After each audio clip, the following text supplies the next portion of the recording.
is a, let's say, a boutique, get more people in, more runs in the seats? What's going to be the next thing? High frame rate. Well, I think 3D isn't necessarily dead. I like to say there's a new crop of 9-year-olds every year. I'm not saying that. I mean, we settled at around 42. Yeah. High frame rate. I was sitting in a normal theater seat for the Hobbit. That was one of the ones that my son wanted to go to, and I had a technical interest in it as well. I think that once filmmakers get their hands around the look of high frame rate, I think it actually has an opportunity to make a movie-going experience that's much different than what we've experienced so far. It's unfortunate that the cost of making that more widely available will continue to affect the industry for a little bit of time, but I really think that there is a new opportunity for an immersive experience there. Jim, high frame rate? Again, you have a situation, how do you monetize it? At the end of the day, is there a monetary benefit?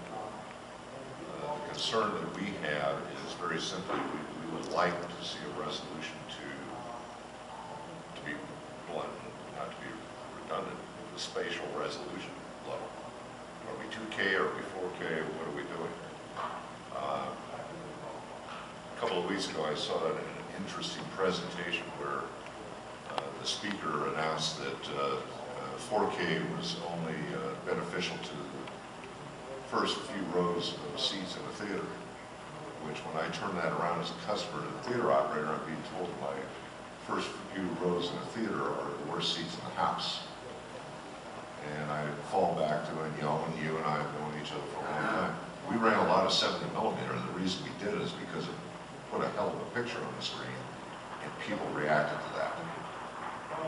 And we, from our seat, would like to see a resolution at this point. Once we go to a higher spatial resolution, we can do a number of things. We can do high frame rate, we can do anything. Screens are going to get bigger again, which is very good. The public resoundingly responds to that. The key is not driving the monetary as far as the ticket price. Let's just put more bums in the seats. It's interesting that you mentioned 70mm because newspaper advertising would carry 70mm as a major feature, this screen versus that screen, and the public reacted to it. Absolutely. I haven't seen, I don't think, any significant number of theaters advertising 4K as a feature. We also haven't seen distribution or production do it either. Yeah. Well, And that used to be a big piece of co-op advertising. Will, have you experienced a high frame rate? Yes, I have experienced high frame rate, and no, I could not charge more for a ticket. That was the final decision on that. I just saw it and said, no, can't do it. When the Real D program of Chicken Little came out with the Disney family, we all jumped on that because we saw an opportunity that we could have a premium price in a wonderful experience, rock steady picture because of the digital projector.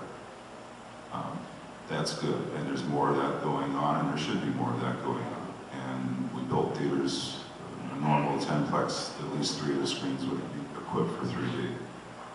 The digital platform also allows you to add motion chairs, which we do in our theaters. We use D-Box motion chairs.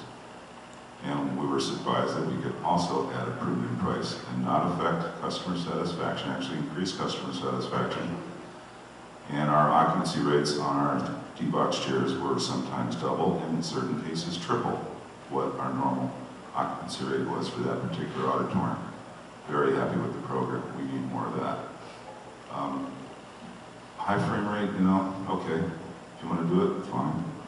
But I got to tell you, when it was announced, we had just had an international NATO meeting, and I was looking at all my Series 1 projectors, and being told you can't use them. That's pretty difficult to say. You just converted to digital. You have a bunch of Series 1 projectors in your theaters, and you're being told high frame rate cannot be used on those projectors. And then the Series 2s that I had, some of them didn't have the IBM. Is that it? Yeah. And that was another $6,000 or $8,000 to set that up. How How many years of life did you get out of a 35mm projector? I had one, I mean, older than I am. 35mm projector, yeah. I mean, I know some are 60, 70, 80 years old, and they're still running. How many years of life do you expect out of a Series 2 projector? Well, they're warranted for 10 years, we'll see. Nobody has any experience whatsoever how they're going to last. Paul, from a production point of view, how much high frame rate do you imagine coming out of the industry? It'll be actually really interesting for me to see as well.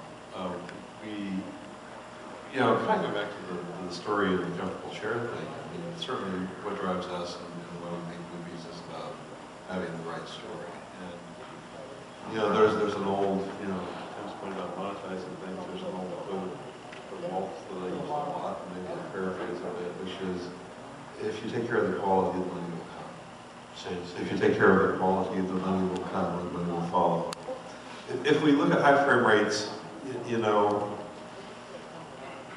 it's like all of these things. It's all the opportunities that we have in digital. They're tools that we give the filmmakers to use their brilliance and creativity to give audiences an experience that makes them love what they see in the theater.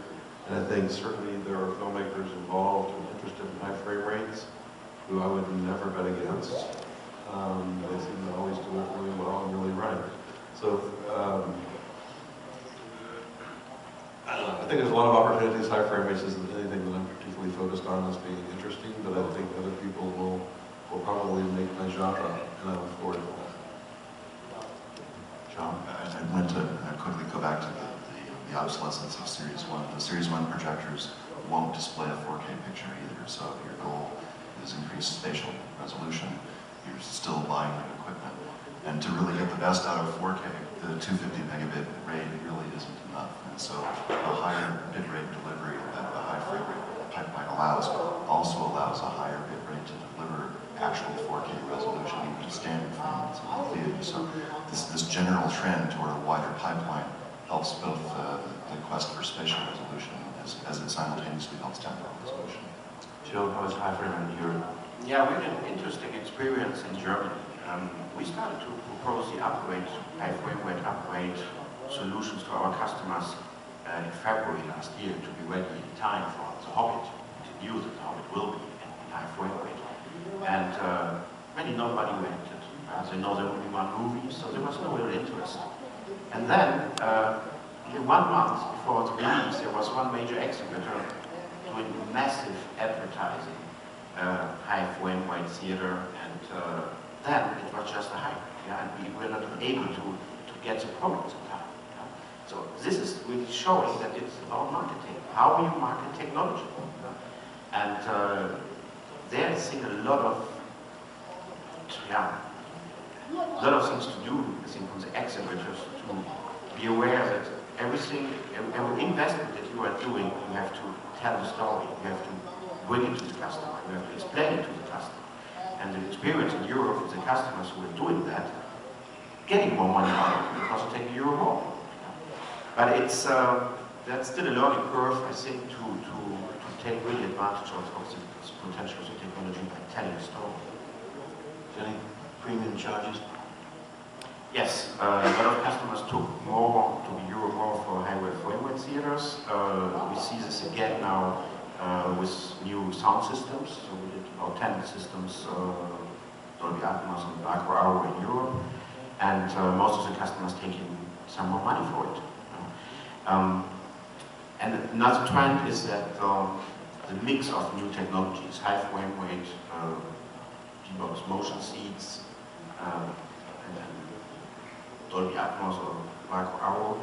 And if you market then your auditorium as a VIP, or at least a special experience auditorium, and you find perhaps even a name to put on this kind of experience, some of our customers really did very good with that concept. When I think back to my experience in this industry, which goes back quite a few years, in previous introductions of new sound formats, and it was extremely rare for premium charge. The basis of what made it attractive to the theatre owner to install the equipment was that he would get better attendance than the guy down the road who didn't have it. And that seems to have changed nowadays. The idea of just getting more bums on seats doesn't seem enough in terms of an income attractor for the theatre owner. And now we're talking more about premium charging. But I tend to think that the premium charge may make it for a short-term explosion like a Roman candle which floats out. What's your view as theatre owners in terms of that? Didn't like that question. No. It's an excellent question. It's an excellent question. And I'm going to take a little time on this. I'm going to back up the comment about 35 millimeter, and it ran all the time. We have a single format. But to the other side, we have a unique opportunity here if we create the pipe large enough. And that's our argument, is make the pipe big enough. Then we can do higher frame rate. We can do anything we want, but we need to standardize the pipe size to do that. Attendance in the U.S. is flat or declining. Part of that is driven by content, part of that is driven by the experience. But the other piece of it is we're confusing the public. We have not had a standardized marketing push on what we're really doing. We spent a tremendous amount of money creating a much better experience for the public, no scratch prints, no operator errors for the most part. We need to put more bums in the seats. Is that through premium pricing? To me, that's an effective way to take people out of the seats and push them into another environment. I prefer to drive people into theaters, grow the audience from the standpoint of when they're young, make them movie-going favorites. Really? Can I go this? How many times have you talked to someone that's not in the business about a title, and you say, hey, this film is coming out next Friday, and the guy says to you, or the girl says to you, oh yeah, I know about it, I'm going to wait until it comes on Netflix. How many times have we heard that? And what drives that is convenience, cost. I can see it when I want it. Theater owners have a fixed program schedule. And so when I want it, which is the kids today in college, you know, they're studying, and at 3 o'clock in the morning they binge watch shows. That's their psyche, that's what they do. So to get them to come to our room, it has to be uniquely different than what they're experiencing at home. We've always said that. 3D consistently does that, consistently. And the more films are shot on 3D and alternate content is shot on 3D, the more we have in the pipe that we can use. I do think the distribution release schedule model needs to change. I do think that for the most part, in week 3 or week 4, that it's a 6-day week, not a 7-day week, so that we can get that extra day purely for alternate content and create the habit that in this theater, every Wednesday, you can count on something uniquely different. Not affecting the weekend standard ways of distributing and selling tickets. We have to change. Everything else is changing around us. Yes, the technology is changing, but how best to use it? And in some cases, we don't know how to use it. How was it that 30 years ago, a film would run for 6, 9 weeks, even in some cases 6 months? And today, 3 to 4 weeks is a reasonable run. What caused that? Well, we built across the street from everyone. Okay, so the pie is just so big, and we just sliced it all up with all of our theaters. That's one that shortens the runtime. The Megaplex, the Dallas AMC, 24. 6 of those screens were playing the one title. So we just soaked the revenue on in the first week. Great for the film studios because they got the higher film rental. The longer we keep a film, the better it is for exhibition. Always been that way. Always. But that's the way it is now. These buildings are huge. I'm going to put Paul on the spot here. How short is the window going to get? 5 years' time before VOD?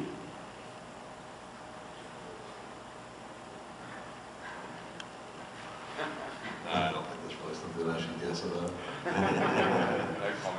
Going to be 2 dB shorter than it is today.